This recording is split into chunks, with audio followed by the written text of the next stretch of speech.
a beautiful day for a walk. And most people use walking as exercise. The doctor will recommend 30 minutes of walking every day. But is it possible, and something to seriously consider, that walking might be making us fat? The world's fatter and sicker and weaker and more diseased than it's ever been, but you see a lot of people out walking. Now, a lot of people don't do anything, I get that. But what difference does walking make to your body? If you want to be really fit and you want to be really strong, if you go out for a walk, what challenge are you giving your body? Now, if you walk up a really steep hill, if you walk through soft sand, if you walk really fast and you get puffed, that's a different story. But if I take my dogs out for a casual, easy walk, nothing happens for them, nothing happens for me, particularly if my dogs are on a lead. It's one of the sad things and why we moved out to 20 acres in the South Island of New Zealand, because I just don't want my dogs to be on a lead, because I want them to run free, sprint up hills, get really puffed, same as me. So when I take my dogs out, we walk to start to get fresh air and sunshine. It's awesome. But we always go places where there's really steep hills. So we sprint up the hill, walk back down again, sprint up the hill, walk back down again. It's up for your heart, down for your bones, but you've got to get puffed. To get fit, you've got to get puffed. You've got to overload your heart and lungs. Now, the really fun thing about that, and people often share with me, but Robbie, I don't want to get puffed. It makes me seem like I'm unfit. Well, here's a really important thing to consider. Fit people get puffed really fast. Unfit people get puffed really fast. It's just the time frame that it takes you to recover that's different with a fit person and an unfit person. So the fitter you get, that's a great way to test if you're getting fitter. So you go as hard as you possibly can, get really puffed, and then how long does it take you to recover? And actually you could measure that, whether it's seconds or minutes, until your heart rate gets back to normal. Because to put in 100% effort, you've got to be 100% recovered. And that's the really cool thing about getting fit, is if you go really hard, as soon as you feel really puffed, you stop, relax, get your breath back. Now, you might walk, you might slow plod jog, do an active recovery, but you don't go again until your heart rate's back to normal so that you can put in 100% effort. It's a really fun way to train. It's a short, fast, effective way to train, and it's a really great way to get fit. In fact, it's the only way to get fit, because if you don't overload your heart, lungs, your muscles, your whole body, endocrine system, central nervous system, how on earth, well, why would your body make changes? There's no reason to make changes. Then if you look at the calorie count for going for a walk, and there's a whole heap of argument about it. Oh, Rowie, it's not about calories in, calories out. But here's the thing. If you burn up more calories than you put into your body will change. You can argue that if you want to, but just work it out. Do it. Your body will change. But here's the challenge. A lot of people go for a walk, and it's usually, it's a long walk. I walked for 30 minutes. I walked for 60 minutes. I went out for a whole hour. And it feels like a long time because it's boring. So nothing changes in your body. You don't burn up very many calories. You don't make any changes to your central nervous system or your endocrine system, except that you're out in the fresh air and sunshine, which would be awesome. But then you come back from your walk and you go, well, I walked for a whole hour. I deserve a little reward. So if you normally have one cookie with your cup of tea, you end up having 3 or 4 because you did such a long exercise program. If you normally have one glass of wine, you might have 2 because I did such a long walk today. A bigger meal, more calories in, and walking ends up making us fatter. And I've seen it happen too many times. I've been an exercise professional all of my life, and people have come to me saying, I walk every day for an hour, I walk every day for an hour and a half. My walks are getting longer and longer, but I'm getting fatter and fatter. Why? Well, it's simple biology, physiology, mathematics for that matter. If you put in too many calories that you don't burn off, they have to go somewhere. They don't just disappear. So they end up in your fat cell, and it doesn't matter what you eat, it all ends up in one way, shape or form in your fat cell. So if fat is already fat, it goes into your fat cell very easy if you don't burn it up. Carbohydrate can turn into fat. It's a long, complicated process, and it takes about 30% of the calories to turn it into fat. But if you've got too much carbohydrate in your body, it will end up in your fat cell as fat. Protein's exactly the same. And alcohol, although it won't end up in your fat cell as alcohol, you'll burn off the alcohol before you burn off anything else, which means everything else that you eat ends up turning into fat, and it's in your fat cell. And I'm sharing that with you because there's a reason why the world is fat, sick, weak and diseased. Yeah, it didn't just happen by a pretty pink box falling out of the sky. Oh, look, everyone's fat and sick and weak and diseased. We did this to ourselves. We don't do enough exercise. We don't move enough. We're not active during the day. We don't get fresh air and sunshine. And then we call exercise walking. There's a new term now called active couch potato.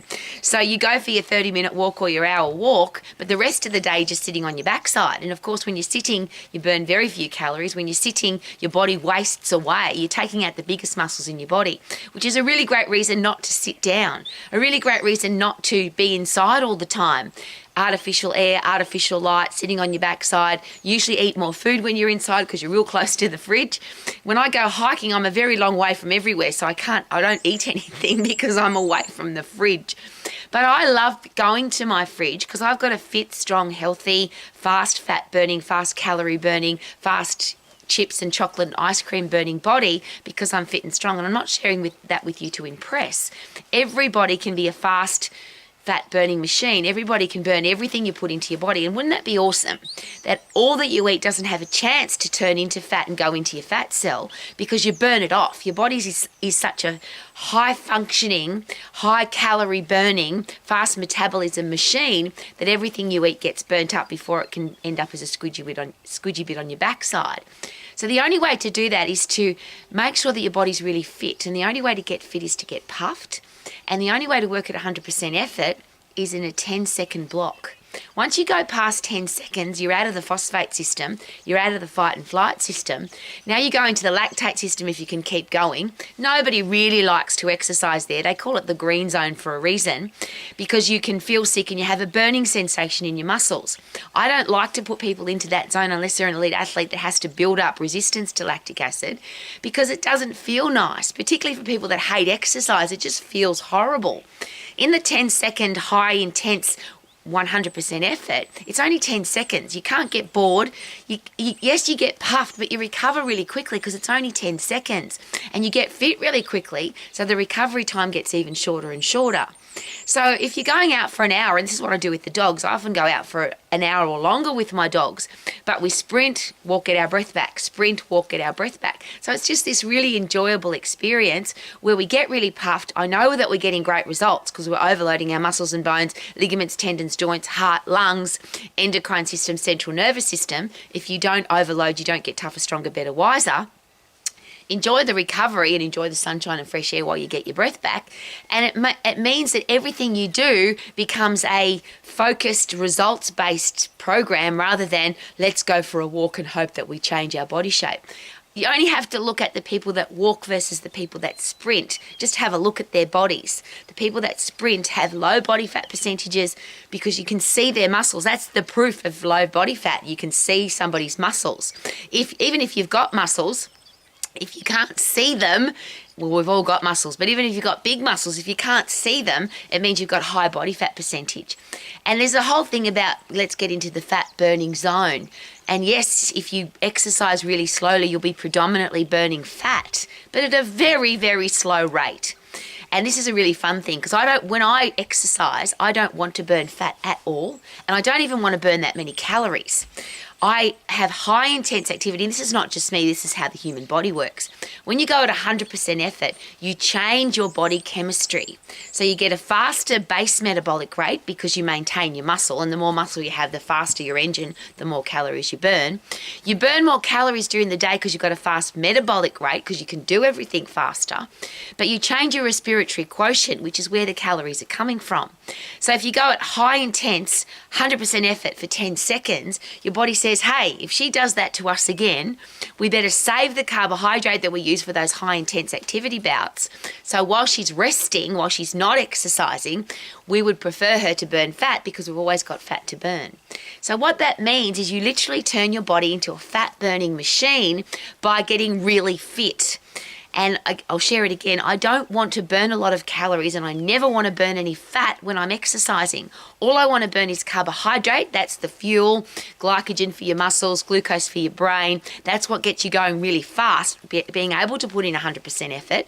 And then when I'm sleeping, when I'm at my desk, when I'm at my desk, I'm walking anyway. But it means I can walk faster because I've got a fast metabolism and strong muscles, a stack of energy, a body that can do all the things that I want it to do. See the beautiful circle that all comes together? Get puffed to get fit. Lift heavy to get strong. You can't get puffed if you're weak. So you've got to have strong muscles, bones, ligaments, tendons, and joints. Then you get really fit. You turn your body into a fat-burning machine. You eat all the foods that you love. You have an endocrine system that works really effectively. That's your hormones. So your hormones say, Rowie, eat because you're hungry. Stop eating because you're full. Drink because you're thirsty. Go to sleep because you're tired. Wake up because it's time to get up. Think clearly because you've got a brain that works effectively. That's the hormonal system at peak physical performance.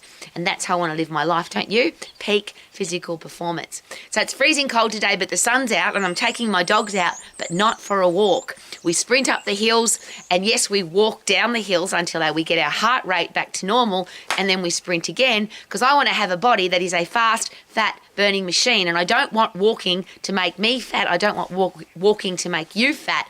And unfortunately, walking has made the world fat by observation because people are walking, but they're still fat.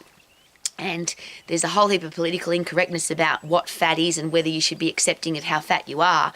But if you want to be a lean, high-performance machine and not carry extra baggage around, it doesn't happen by walking. You've got to put in intense effort so that you turn your body into a fast, fat, burning machine. So you can live your life to the max. Yeah! Live your life to the max. Puppy dogs! Woohoo!